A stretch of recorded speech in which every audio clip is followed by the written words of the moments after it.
Hey, get in my way and try to block me, I'ma show aggression. Slide on your block like Danny Glover with a lethal weapon. I fucked your thought, she gave me top, I guess that's my confession. Got no regrets, I made mistakes, but I play a whole lot of games, and I like to categorize these, review them in lists. But I love lists videos so much that I actually think that they're really good at elucidating some definitions. So let's say I wanted to make a top 5 MMOLite list. Depending on the games in that list, it would give you a better idea of what I consider an MMOLite. So that's kind of really the encompassing moral of the story here for this video. What's my top 5 MMOLite? Why are they cool games in consideration to that terminology? But yeah, we're basically here to define what the freak is MMOLite. And at the end of the video, the end cap there, I'm going to be explaining really why MMOLite as a term should exist, how it's good for everyone, and exactly, specifically what it is, but hopefully the list will give you a clear image. So open up those eyes wide, ladies and gentlemen. Let's jump in to my top 5 MMOLite. So the first game that I'm going to be talking about today is going to be the one that has the lowest average player count on the list, and that is going to be Dark Souls. Now, Dark Souls is a popular game. It's also a game that can be played offline or online. Now, we're going to be mentioning the online, obviously, here. We're talking about the invasion mechanic. So Dark Souls doesn't just have set lobbies. You can phase into something like a fight club sometimes, and then you can 1v1 duke it out. And when you invade someone, it is, they're hosting the game. You're invading their little instance of sorts, of their shard. But really, Dark Souls, when you're online, you're always online. And people can invade you at any time, and you can invade them, and you can co-op, and there's like lots of stuff. And of course, you do have to use the items, you have to choose when to invade, but you don't get to choose when you get invaded. So there is always this sort of sense of you are a part of something. The whole story and everything with Dark Souls is wibbly-wobbliness. And the theme with this video is that's kind of how MMOs are, and that's their online interactions. So we're taking a mechanic that what used to be specific to MMOs, but then pulling it in and doing some twisty things to it so that it kind of works in almost a single-player setting. And that's how, obviously, it's not an MMO, but it's a little bit something extra, and it should be applauded for that, and so that's why it's starting the list here as our first MMOLite. All right, friends, next up, we have Minecraft. Now, this might confuse some people because I've actually put Minecraft on MMO lists. Now, for that, I'm going to have to say I apologize a little bit because the concept of Minecraft being on an MMO list is because it can have MMO servers. There literally are massively multiplayer online servers on Minecraft. But it also makes the MMOLite list because you can play it like an MMOLite.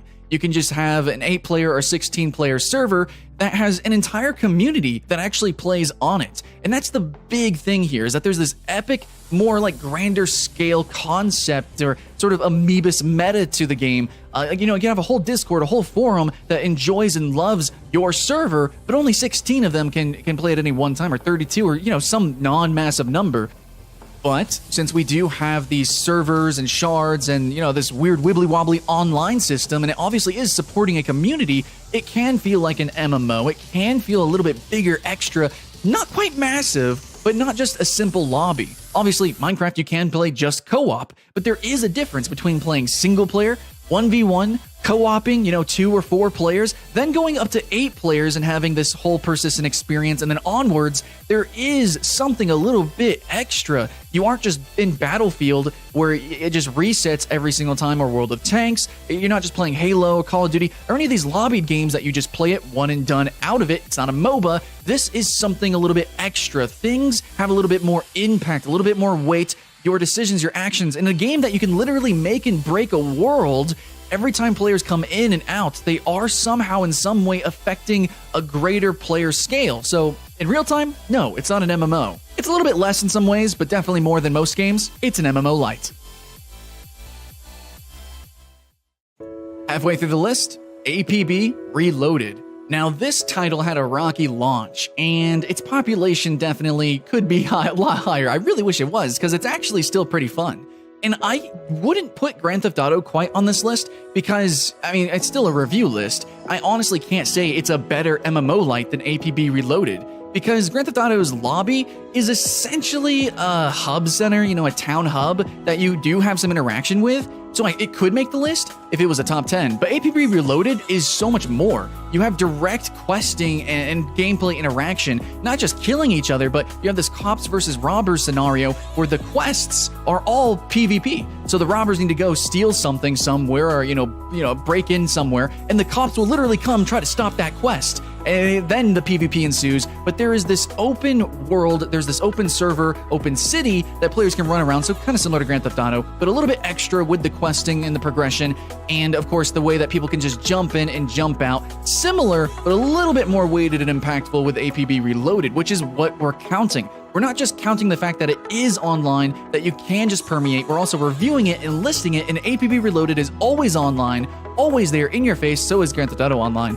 But the fact that the gameplay is completely centered and focused on cops versus robbers as actual factions has led me to actually confuse it as a proper MMO for a long time. It's MMO Lite simply because it doesn't have that high server player counts. If it was at 100 players consistently, the servers were 100 player servers, then that would be pretty sick. You had 50 versus 50, swarming around, people jumping in, jumping out. That's starting to feel a little bit more massive. And it's not set lobbies, so obviously it's more than just a battle royale game or something like that. There's that, that wibbly wobbly persistence that we keep talking about. APB Reloaded has always had that, and definitely deserves to be applauded for that. Did it before Grand Theft Auto Online, and frankly, I think it still does it better. Okay, well, number 2 is actually going to be our game that I think coined the term MMO Lite, Destiny. Now, I can't really praise Destiny 2. Again, list, review, video. But I'll put the original Destiny for being an interesting game, a game that I'm still trying to play through, a game that started out just okay, and bad in a lot of ways actually, but then became kind of interesting, kind of cool, and really got people talking about, is this an MMO? What even is the definition of an MMO? Because this seems like an MMO, let's call it MMO Lite. And then that's really where things started to accelerate with the term. I think in some ways for wrong reasons. A lot of people call Destiny an MMO Lite because it has RPG mechanics, RPG progression, had like loot boxes and stuff like that. None of those things are unique to MMOs. It happens to be in RPGs. Those are RPG mechanics, not MMO mechanics. MMO is not just short for MMORPG. Get that through your skulls. But Destiny does actually take from MMOs with the online mechanics, like we mentioned already through the list. It does actually have open instances, and sure, it does have dungeons that you dive with a party, absolutely. A lot of MMOs have that too, but it has the potential to have open world areas with open world events, and it can feel pretty big. You have lots of people coming all together, just dynamically, randomly, thrown into your little instance there, because open instances, and then you all participate together. So you have this big community being formed and playing a game.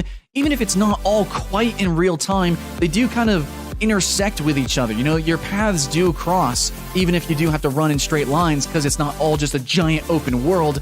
It's open instances, and that's really, I think, the defining feature of what makes an MMO Lite an MMO Lite. Regardless of player count, you can probably still call it, an umbrella term MMO, even though it's not literal, because you kind of counter it with the light. So yeah, Destiny.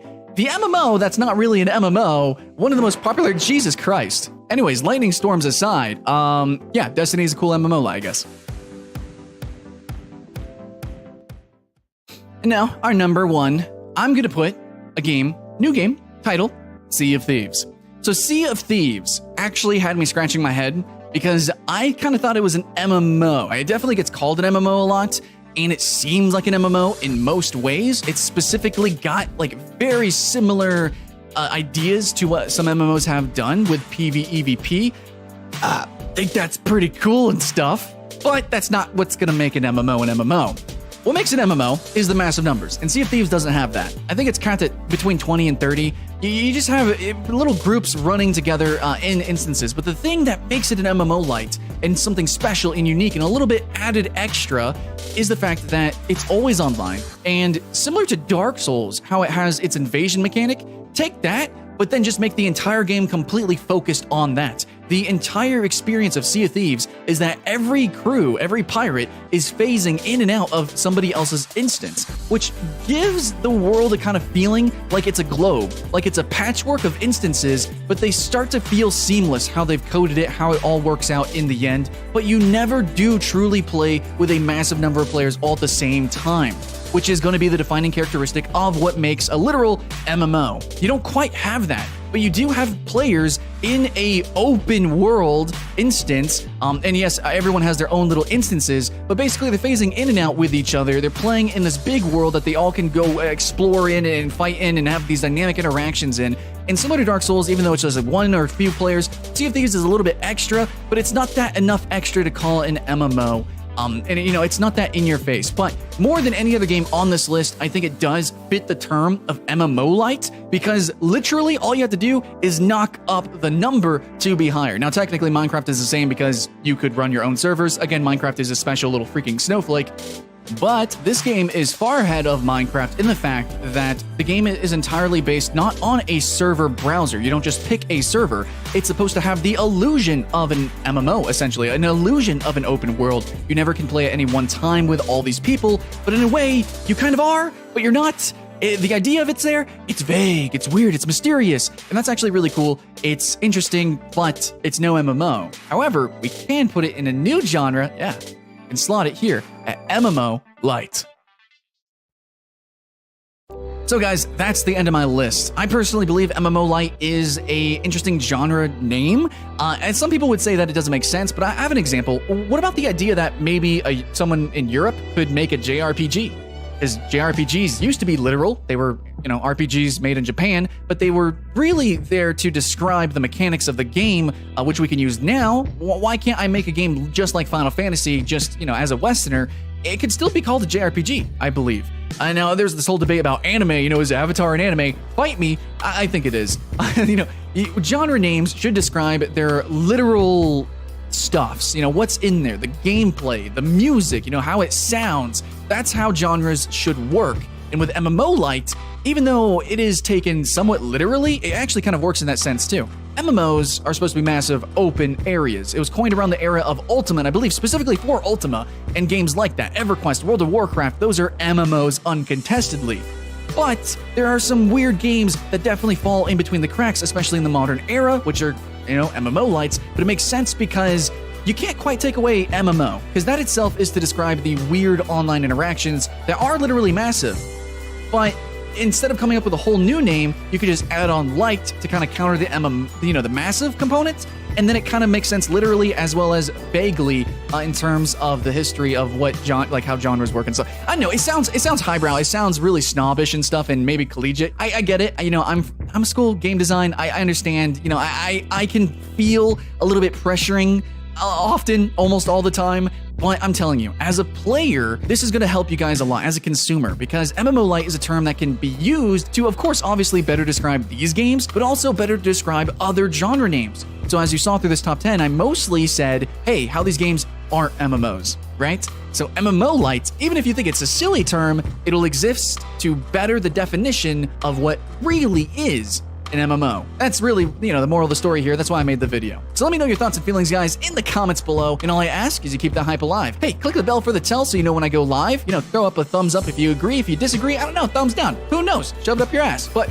much love anyways. Hope you had fun.